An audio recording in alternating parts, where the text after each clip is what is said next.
ಮಂಗಳೂರಿನ ಪಾಂಡೇಶ್ವರದಲ್ಲಿರುವ ಶ್ರೀನಿವಾಸ ವಿಶ್ವವಿದ್ಯಾನಿಲಯದ ಬೋಧಕ ಸಿಬ್ಬಂದಿಗೆ ಉನ್ನತ ಶಿಕ್ಷಣದ ಮುಂದಿನ ದಿನಗಳಲ್ಲಿ ಅಳವಡಿಸುವಂತಹ ಹೊಸ ವೇದಿಕೆಗಳು ಹಾಗೂ ಅವುಗಳ ಕಾರ್ಯತಂತ್ರ ಎನ್ನುವಂತ ವಿಚಾರದ ಬಗ್ಗೆ ಮಾಹಿತಿ ಕಾರ್ಯಾಗಾರವನ್ನು ಹಮ್ಮಿಕೊಳ್ಳಲಾಗಿತ್ತು. ಮಂಗಳೂರಿನ ಪಾಂಡೇಶ್ವರದಲ್ಲಿರುವ ಶ್ರೀನಿವಾಸ್ ವಿಶ್ವವಿದ್ಯಾನಿಲಯದಲ್ಲಿ ನಡೆದ ಕಾರ್ಯಕ್ರಮಕ್ಕೆ ಸಂಪನ್ಮೂಲ ವ್ಯಕ್ತಿಯಾಗಿ ಬೆಂಗಳೂರಿನ ಒಡಿನ್ ಸಂಸ್ಥೆಯ ಮುಖ್ಯ ಕಾರ್ಯನಿರ್ವಹಣಾಧಿಕಾರಿ ಅಶ್ವಿನ್ ಕುಮಾರ್ ಅವರು ಆಗಮಿಸಿ ಮಾಹಿತಿಯನ್ನ ನೀಡಿದರು. I share this presentation with you. I don't think much of it is visible here. I'll send it to one of them. Probably you can share it and ponder about it. So essentially this system of delivering education through the virtual world is not new. It's been there for 6 or 7 years. But what the pandemic has done is forced us to take recognition of this and see how we can adapt it.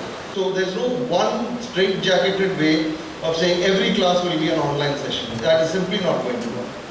Within 4 classes, you will exhaust all your data pattern. So that's what will happen. So move on. So basically what we are doing is we have come out with different modules. Some of the modules that you see here is attendance and activity management, user and group management, content exchanger, which means you create content once and you keep using it. Suppose some student has missed a few classes, he can always replay that content from a content library. ಈ ಸಂದರ್ಭ ಒಡಿನ್ ಎಕ್ಲಾನ್ಸ್ನ ಶ್ರೀನಿವಾಸ್ ರಾವ್, ಶ್ರೀನಿವಾಸ್ ವಿಶ್ವವಿದ್ಯಾನಿಲಯದ ಕುಲಪತಿ doctor PS Aithal, ಸಿಸಿಐಎಸ್, ಸಿಎಸ್ಎಸ್ಎಚ್, ಸಿಎಚ್ಎಂಟಿ, CMC, ಸಿಎಎಸ್, CEAT, ಸಿಪಿಟಿಆರ್ ಡೀನ್ಗಳು ಹಾಗೂ ಸಿಬ್ಬಂದಿಯವರು ಉಪಸ್ಥಿತರಿದ್ದರು.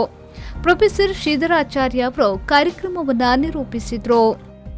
Shroff Salian, ವಿ4 news 24/7 Mangaluru.